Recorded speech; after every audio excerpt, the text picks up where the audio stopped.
Meu nome é Ellen e convido vocês a participar de mais um vídeo de reflexão barra devocional.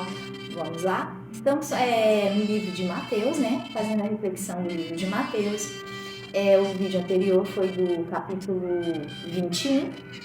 E agora, deixa eu só dar uma ajeitadinha aqui na câmera, para acho que vai ficar melhor mais centralizado.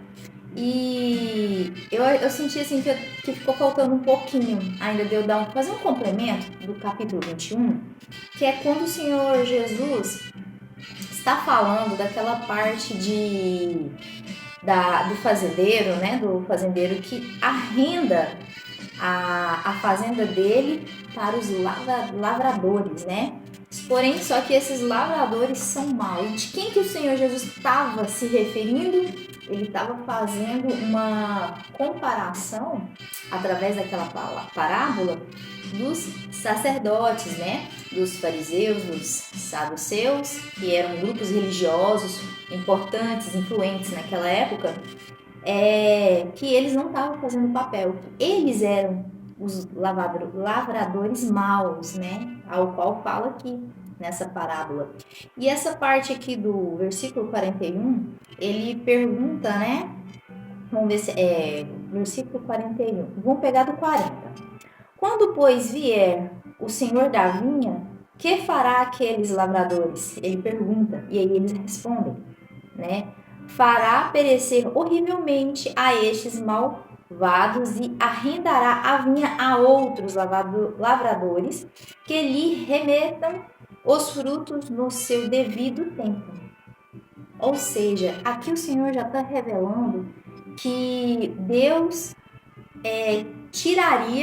iria, como se fala, iria tirar o direito do povo escolhido, do povo de Deus, né, que era considerado o povo de Deus. Ele ia tirar o direito deles, mas estenderia ao mundo, né, a outros que quisessem fazer parte dessa herança, né? No caso, os gentios, né? O Senhor abriu essa possibilidade de fazermos parte também do povo de Deus, né? Porque o povo de Deus escolhido eram apenas os hebreus, os judeus, né? E o Senhor Jesus vem e traz essa mensagem maravilhosa que a quem quisesse, né, obedecer e fazer parte dessa maravilhosa graça, né, que é fazer parte do povo de Deus, da herança de Deus, né, das promessas de Deus, seria bem-vindo, né? Porque o povo escolhido não estava fazendo,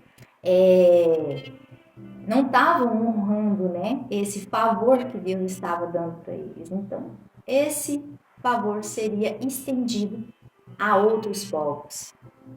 E aí o Senhor Jesus completa aqui dizendo,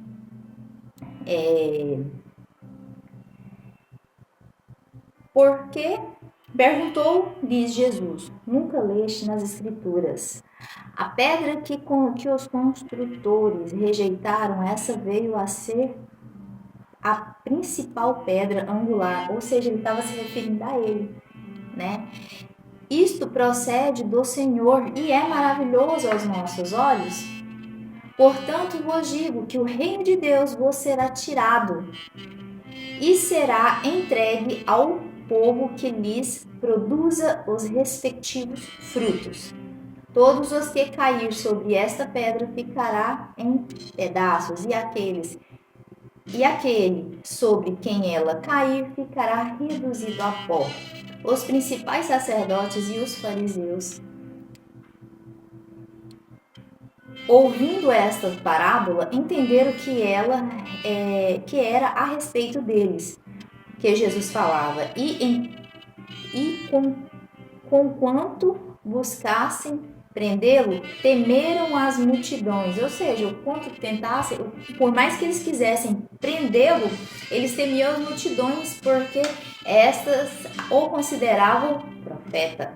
Considerava quem? Jesus, né? O Senhor Jesus como profeta. Então aqui já é uma confirmação que nós fomos enxertados, né, no meio desse povo, né, no povo escolhido, porque eles, essa promessa veio primeiro a eles, né? Porém, eles não deram valor. E aí o Senhor Deus estendeu a outros povos, né? No caso, os gentios. Isso é maravilhoso, isso é sublime, isso é esplêndido, né? Glória a Deus por isso, pelo Senhor ter nos olhado para nós também, né?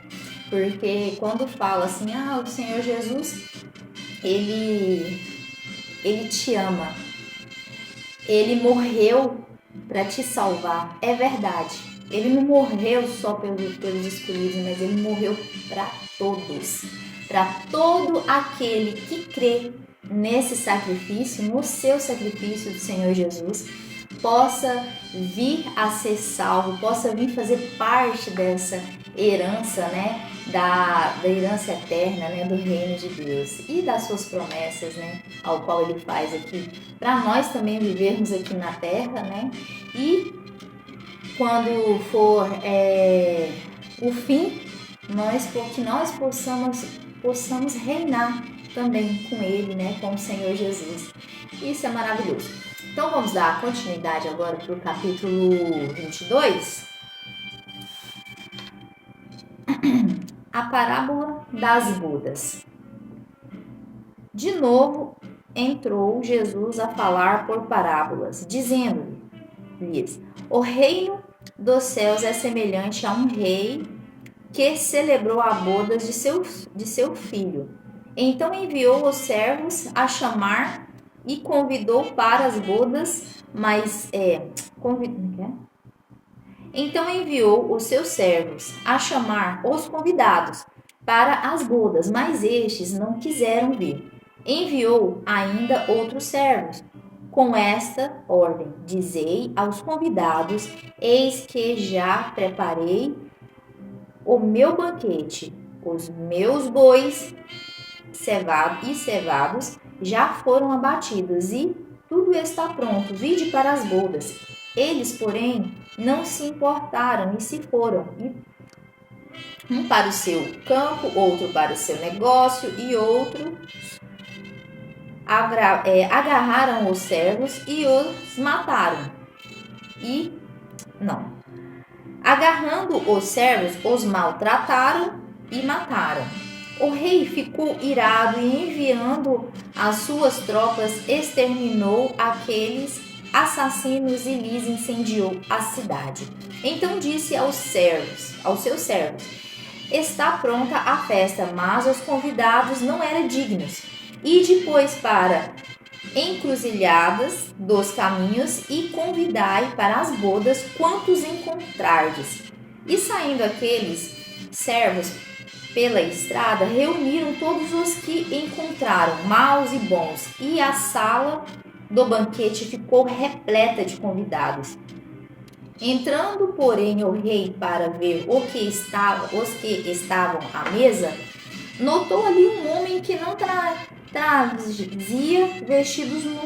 vestes nupcial e perguntou-lhe: amigo, como entrastes aqui sem veste nupcial? E ele emudeceu. Então ordenou o rei aos serventes: amarrai-o de pés e mãos e lançai-o para fora nas trevas. Ali haverá choro e ranger de dentes, porque muitos são chamados, mas poucos escolhidos. Bom, o que significa? Né? O Senhor Jesus dá continuidade, né? Aquilo que eu já estava falando antes, né? Que o reino de Deus é semelhante a um rei que vai comemorar as bodas, né, do seu filho. Ele prepara o banquete e manda os seus servos ir convidar, né, aquele reino. Porém, eles não, os convidados, né, não aceitam, não dão a devida importância para aquele convite. Então cada um vai fazer os seus afazeres, um vai para a fazenda, o outro vai para os seus negócios. Isso era a forma que o Senhor Jesus usava para explicar a forma que funcionava o sistema do reino de Deus. E aí ele falava, usava muito fazenda, negócios, porque era a cultura daquela época. E aí ele fala, né, que o rei enviou os seus servos, representando quem? Os profetas, as personalidades, né, da história, da trajetória do povo de Deus, que vinha anunciar o evangelho, que dava testemunho do que Deus fez para aquela nação, né? Fez aquela nação dando livramento, dando escape de muitas coisas, né? E esses eram os servos que vinham anunciar a vontade de Deus, né? O querer de Deus. Porém, muitos não deram importância, né, àquilo, não deram o devido valor àquelas mensagens. E aí fala que uns foram para os seus afazeres, outros até maltratavam e outros até mataram, né, aqueles que levavam a palavra de Deus. Então fala que o rei, que representa Deus, pegou e incendiou a cidade, matou todo aquele povo. Porém, ele fala para os seus servos, né? Ide pelos caminhos, né? Pelas encruzilhadas e convidasse todos quantos eles vissem as bodas. E assim eles fizeram, tanto os bons, tanto as pessoas boas, quanto as pessoas más. Foram estendido esse convite das bodas, ou seja, o evangelho, né, é anunciado, né, tanto para aquelas pessoas de bem quanto as pessoas más, né, que venham se arrepender. Porque a questão de servir a Deus, de aceitar esse convite, ele vem também com uma atitude de arrependimento, um reconhecimento de que tem que se arrepender para poder fazer parte, né? E tem que se arrepender de coração para ter um cumprimento da promessa de Deus, né? Sobre nós, né? Vamos falar de nós, né? Nós meros servos de Deus, meros mortais, né?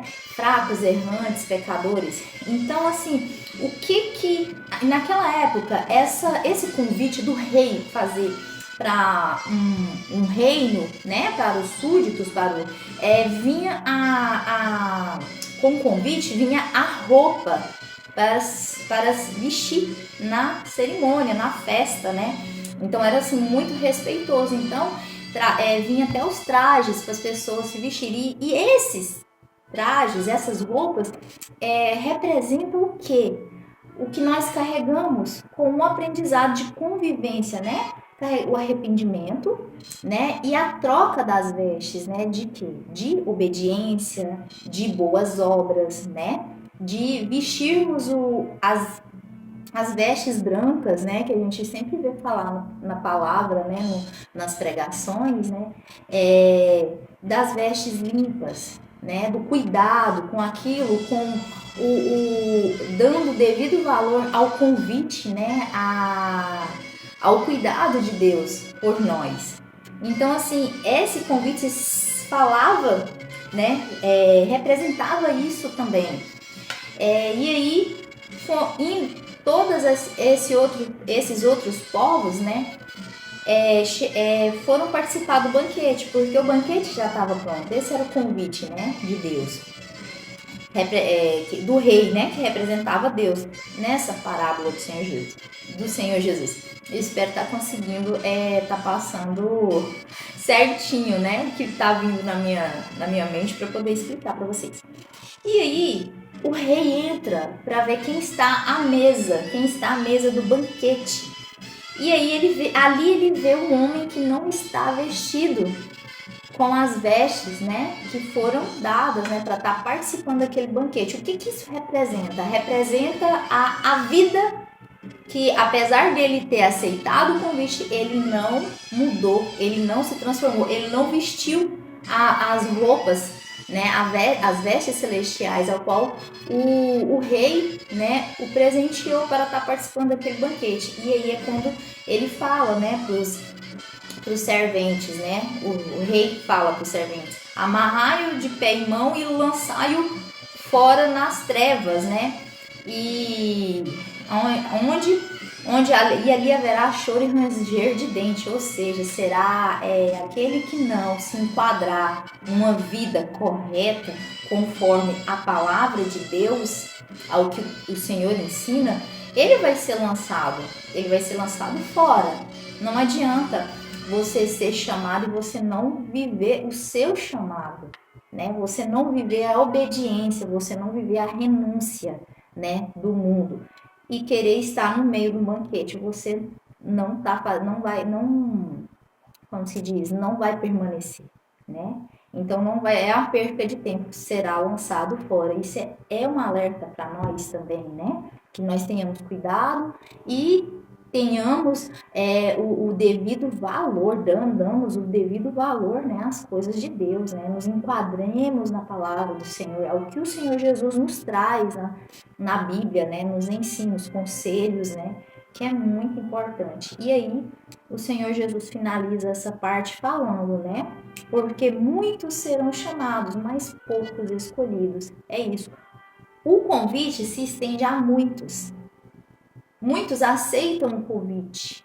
Porém, para ser um escolhido, ele tem que estar vestido conforme a palavra.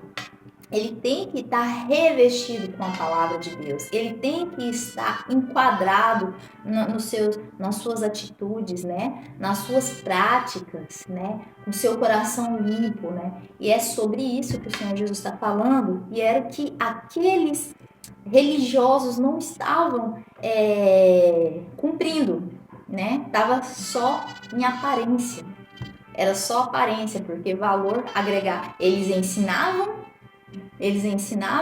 as escrituras, porém eles não viviam conforme aquilo que eles ensinavam, né? Então vamos tomar cuidado com isso também, por isso que nós temos que estudar a Bíblia, estudar a palavra de Deus, para que não venhamos ser enganados. Vamos lá, a partir do versículo 15, e o título é A Questão do Tributo. Então, retirando-se os fariseus, consultaram entre si como o surpreenderia em alguma palavra, e enviando-lhe discípulos juntamente com os herodianos para dizer-lhe: Mestre, sabemos que és verdadeiro e que ensinas o caminho de Deus, de acordo com a verdade, sem te importar com quem quer que seja. Por que não olhas a aparência dos homens? Dize-nos, pois que te parece. É lícito pagar tributo a César ou não? Jesus, porém, reconhecendo-lhes a malícia, respondeu: Por que me experimentais, hipócritas? Mostra-me a moeda do tributo. Trouxeram-lhe um denário e ele lhes perguntou: De quem é esta efígie e inscrição? Responderam: De César. Então lhes disse: Dai, pois, a César o que é de César e a Deus o que é de Deus. Ouvindo isto, se admiraram e, deixando-o, foram-se. Isso aqui é um episódio ao qual eles ficavam inconformados do Senhor Jesus sempre vencer os debates. O Senhor Jesus, ele não era um homem comum. Ele não era nós seres humanos, que nós nos envaidecemos com bajulação. Aqui no versículo 16, né? Fala assim que enviaram-lhe discípulos. Eles estão falando dos discípulos não de Jesus, mas dos sacerdotes, né? Para quê? Eram estudiosos para poder pegar o Senhor Jesus em alguma palavra, né? Era um grupo, era uma sociedade que vivia em guerra com Roma. Porém, eles se uniram aqui nesse momento aqui com os romanos para poder tentar fazer uma armadilha para o Senhor Jesus. E é quando eles perguntam sobre o tributo, né? Aqui fala que vai os discípulos juntamente com herodianos. Para quê? Se o Senhor Jesus falasse do tributo que não deveria pagar tributo, ele estaria indo contra Roma, né? E aí já aconteceria aquela parte de falar que o Senhor Jesus estava criando um tipo de revolução.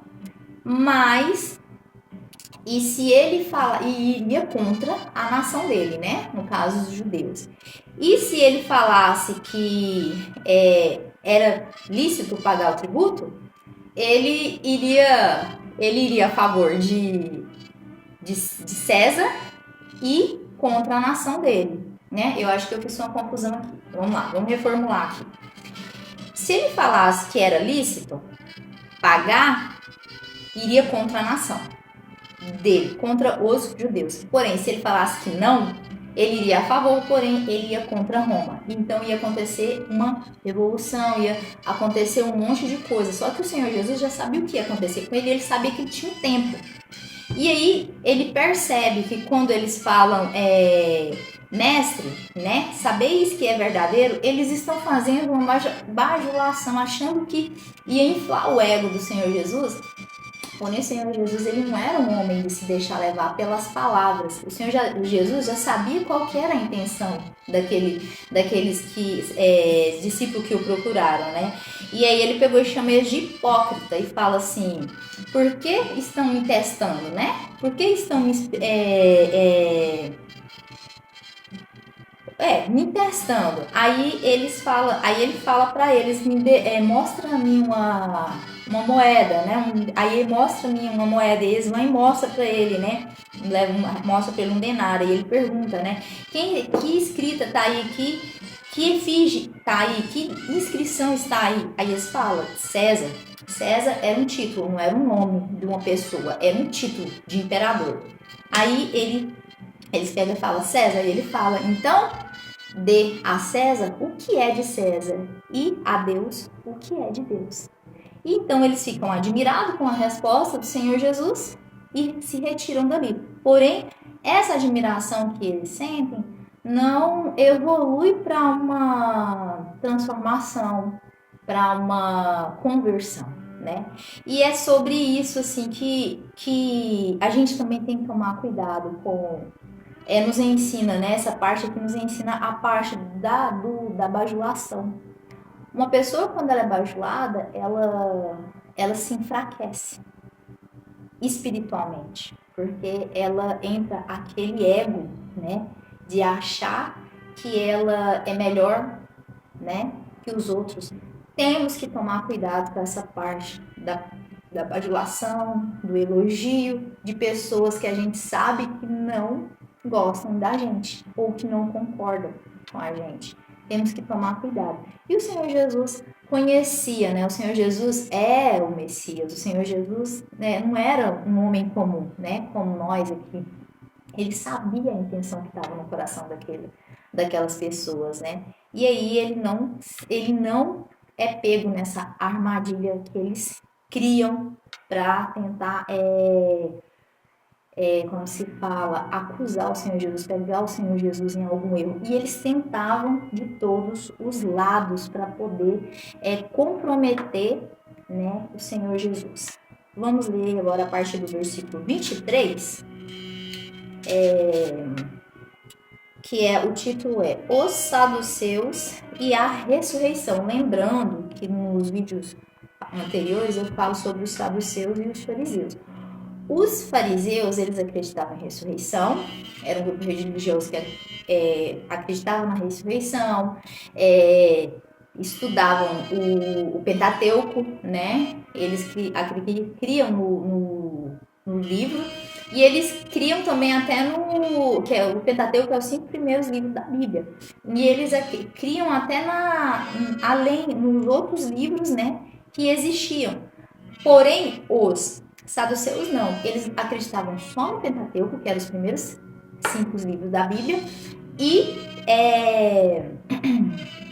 não acreditavam em anjos e nem em ressurreição. Então eles vão ter com Jesus. Vamos lá? 23. Naquele dia aproximaram-se dele alguns saduceus que dizem não haver ressurreição e lhe perguntaram: Mestre, Moisés disse: se alguém morrer não tendo filho, se seu irmão casará com a viúva e suscitará descendentes ao falecido. Ora, havia entre nós 7 irmãos. O primeiro, tendo casado, morreu e não tendo descendência, deixou sua mulher a seu irmão. O mesmo sucedeu com o segundo, com o terceiro e até o sétimo. Depois de todos eles, morreu também a mulher. Portanto, na ressurreição, de qual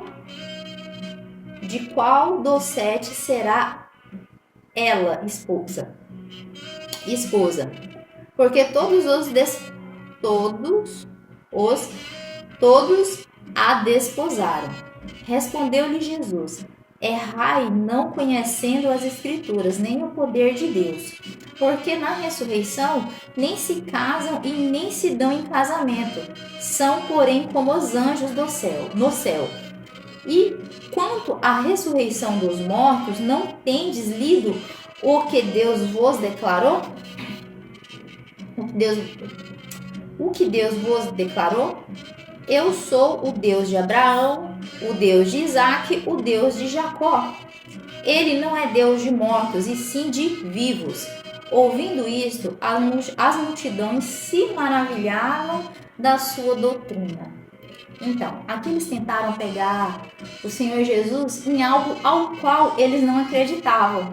E o Senhor Jesus vem com a resposta concreta de propriedade, porque o Senhor Jesus sabe como que funciona o reino de Deus, né? Ele é de lá, né? E aí eles pegam e falam, como, lembra? Eles não acreditam em anjo e nem acreditam em ressurreição. E aí eles perguntam para o Senhor Jesus, e o Senhor Jesus responde para eles assim, desvendando todo aquele mistério ao qual eles não acreditavam, eles tinham dúvida.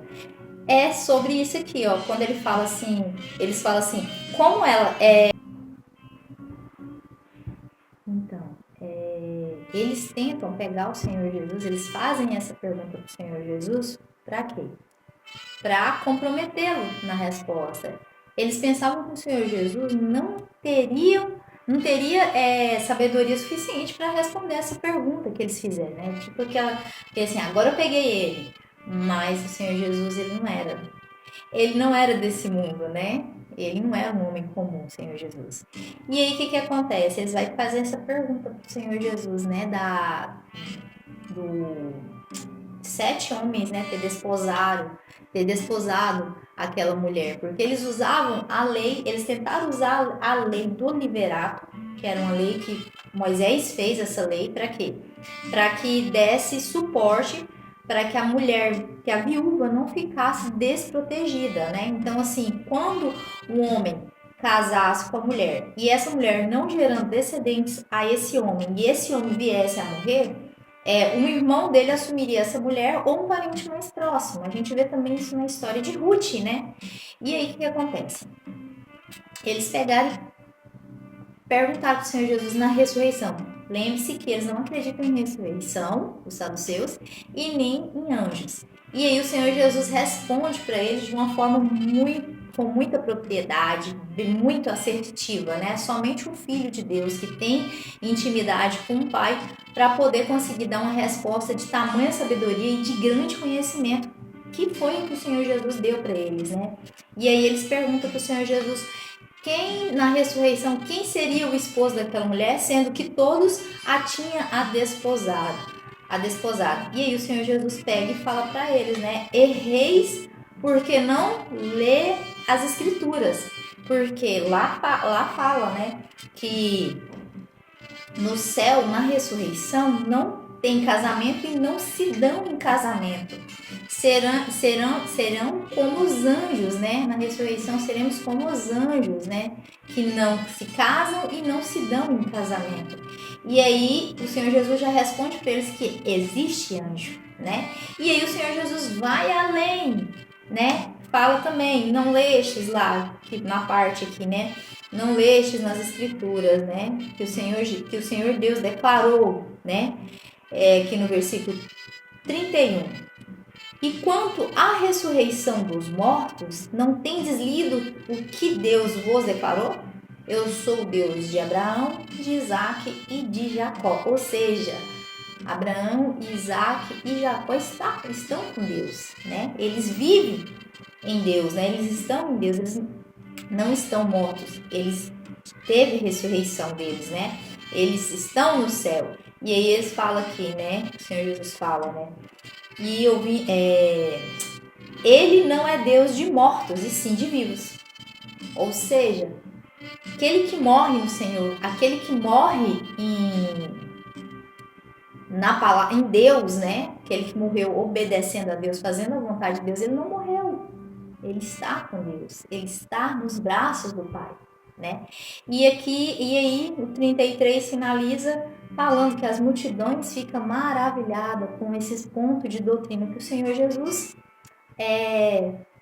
fala para eles, né? Revelam para eles. E mais uma vez eles não conseguiram, né? Armar, né, para o Senhor Jesus, né, tirar a credibilidade do Senhor Jesus. Então, né, a gente sabe que o Senhor Jesus ele não é desse mundo, ele não é como nós, né, ele é santo, ele é um mestre, né, ele é revestido, né, do poder de Deus, ele é filho de Deus, né, ele é o verbo que se fez carne.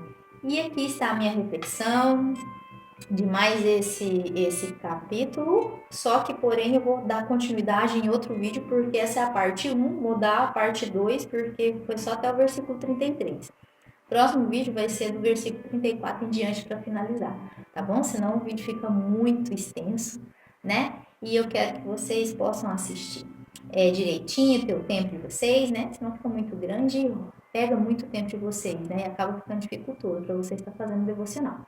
Terminando o vídeo, faço a oração de vocês, agradeçam a Deus por mais esse momento, né? Orem por mim e eu também vou fazer o mesmo por vós, tá? Fiquem com Deus, Deus abençoe vocês e até o próximo vídeo, com a ajuda de Deus.